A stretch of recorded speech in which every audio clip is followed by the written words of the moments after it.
Now, your Storm Tracker 13 forecast first. Sponsored by George Sink Injury Lawyers.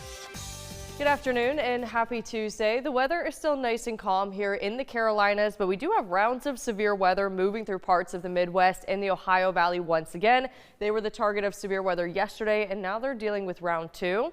Our temperatures are not bad. We've made it into the 90s into Chirac. Temperatures are still normal right now, but we just started the afternoon. We know we still have a few more hours of warming ahead of us. We are expected to make it into the 90s once again, but different from yesterday, not going to be as rainy, and temperatures will be in the mid 80s by 9 p.m.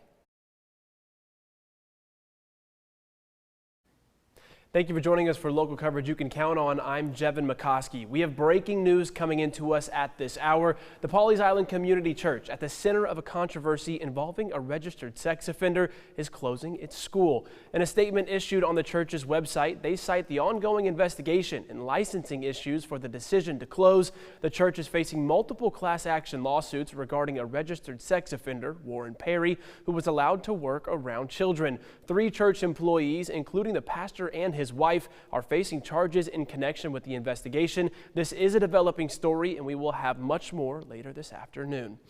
News 13 is your local election headquarters, and voting is underway in South Carolina in the special Republican U.S. Senate primary. Polling locations are open until 7 p.m. You'll need to bring a valid photo ID with you to vote. And as a reminder, if you voted in the Democrat primary in June, you aren't eligible to vote in this special election. A runoff election will happen on the 25th if necessary. And here's a look at the full list of candidates you'll see on the ballot. And as you can see, it's a pretty crowded race. If no one gets 51% of the vote today, there will be a runoff between the top 2 candidates. That'll be on August 25th, 2 weeks from today. The winner will face Democrat nominee Dr. Annie Andrews in the November general election. If you are unsure of your polling place, check the South Carolina Elections Commission's website. You'll find all that info there. News 13 on-time traffic. Sponsored by Joy Law Firm. Just call Joy. The time now is 12:02, and traffic conditions maybe a little stop and go, like at the end of Forest Brook Road or parts of 17 between Murrells Inlet and Garden City, but no crashes being reported. It is still very sunny outside. We have 2 nice live looks, one at 501 near 17 and the other's the Little River Swing Bridge. So conditions are still very nice so far for this afternoon. The drive time is 9 minutes from Farrow Parkway to Glens Bay. No congestion or construction to cause a traffic jam on I-95 or I-20. A live look near Sumter Street in Florence County. Just kidding, no live look there. But for the drive times in downtown Florence, it's 9 minutes from TV Road to 76. Back to you. Hannah, thank you. A Robeson County Detention Center officer and an inmate are facing multiple felonies for smuggling drugs and contraband into the detention center. Caleb Noland is accused of delivering contraband to inmate Ishmael Hines. Noland is facing a slew of charges, including possession with intent to sell, conspiracy, and providing contraband to an inmate. Noland was given a $1 million secured bond and is in custody in Scotland County. Hines was also charged with conspiracy and possession. He was already behind bars in connection with a homicide and was given an additional $500,000 bond. Today, Charlotte's police chief is requesting a citywide 9 p.m. curfew for people younger than 17. It's part of a push to stop teen takeovers and prevent youth violence. During questioning from City Council last night, Chief Estella Patterson insisted her officers will not be searching for teens out late. Instead, she says the earlier curfew gives police more leverage to hold instigators accountable. We need a tool that when they do congregate and it starts to go the route that the deputy chief talked about, where the ski masks come on and the hoodie come on, we just can't sit idly by. We can actually detain them. We can actually call parents and that kind of thing. Most council members agreed the takeovers need to be addressed, but some say a stricter curfew either wouldn't work or would unfairly punish teens who aren't causing problems. The council could vote on the new ordinance later this month. Luigi Mangione is expected back in court this morning. It's the last scheduled pretrial hearing before his state trial is scheduled to begin next month in the murder of United Healthcare CEO Brian Thompson. Angelo Bavaro has more from New York.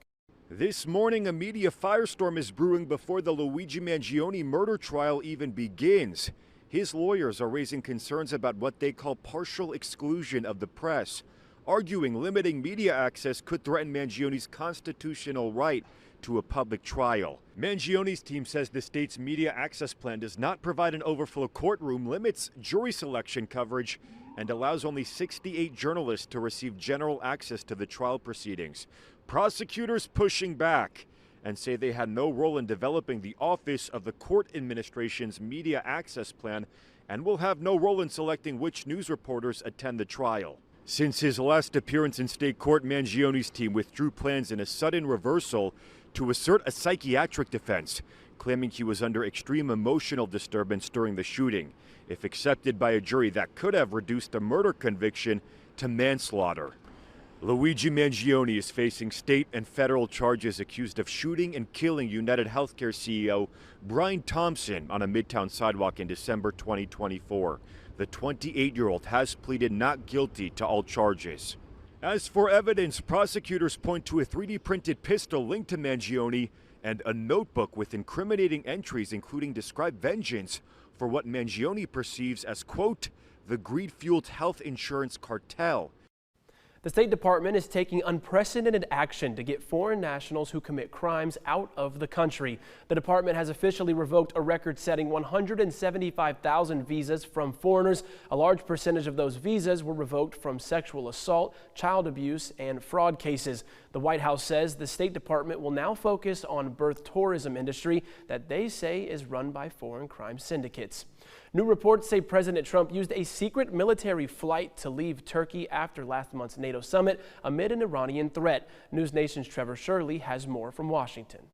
And according to those reports, even some of the president's senior staff didn't know he wasn't on board the old Air Force One when it lifted off from Turkey following last month's NATO summit.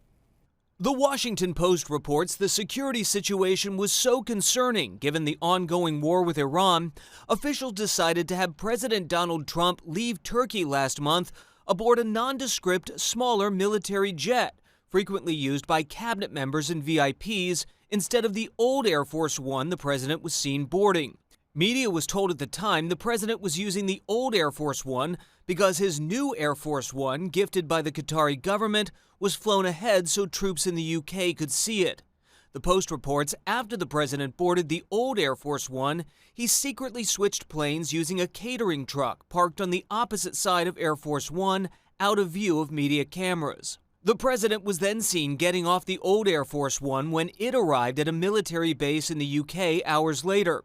The Post, however, cannot account for how the president was secretly switched back to the old Air Force One in order to maintain the appearance he was on board that plane the entire time. Journalists traveling with the president also did not know he wasn't on board, nor were they told the severity of the security concerns. Upon landing in the UK, the president then boarded his new Qatari-gifted Air Force One to return to the U.S. That's when he spoke to reporters. Were you aware of any credible threat by Iran against Air Force One? Well, I have a threat all the time. I'm number one on their list before you. But if I go, you go. Right? But was there a specific threat today? Perhaps someday you want to change professions. Since its debut, reports have indicated the new Air Force One does not contain the same defensive measures as the old Air Force One. President Trump has confirmed the new plane will undergo more retrofits soon. When asked to respond to reporting about the president's reported plane switch, the White House responded with an outline of the new Air Force One safety features, but did not directly respond to those reports about the president switching planes. Reporting in Washington, I'm Trevor Shirley for News Nation. Highway Patrol has a warning for drivers now that traffic is getting a lot more yellow. Their friendly reminder coming up next. And it's going to be hot and humid for the next several days. The heat advisory is already in effect for a couple of counties, but I expect that is going to be expanded to parts of the PD beginning tomorrow. We'll have details on the heat after the break.